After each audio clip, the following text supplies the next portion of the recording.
Angus kerak deganlarga mana Angus 6-7 oylik Angus buqachalar tayyorlari, yemlaydigan variantlari. 6-7 oylik Angus buqachalar, sredniy vес 230 kilogramm.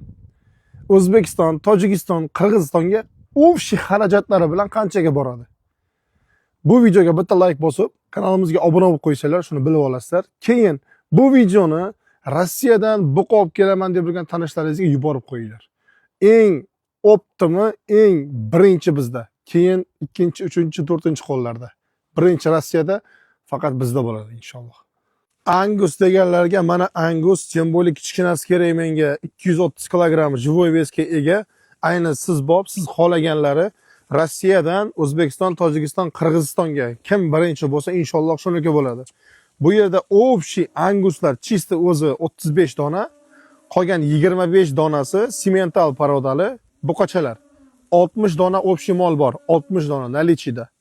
Ot ko'rib olishlaringiz mumkin. Limuzinga pomesi ham bor, Greyfordga pomesi ham bor, Angusli bir ikkita shoxli variant, qolganlari shoxsiz чисто Anguslar ham bor. Общий bularning tan narxi, joyidagi narxi 87 ming rubldan 3 ming rubl komissiyasi 90 mingdan aylanadi. Buni ustida 40 mingdan 45 ming rublgacha rasxodi bor. Ya'ni O'zbekistonga borish rasxodi. Где-то 42 ming yarim, 42,5 minglardan to'g'ri keladi.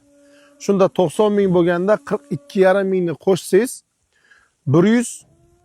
132,5 ming atrofi bo'ladi. O'zbekiston, Tojikiston, Qirg'izistonga 132,5 mingga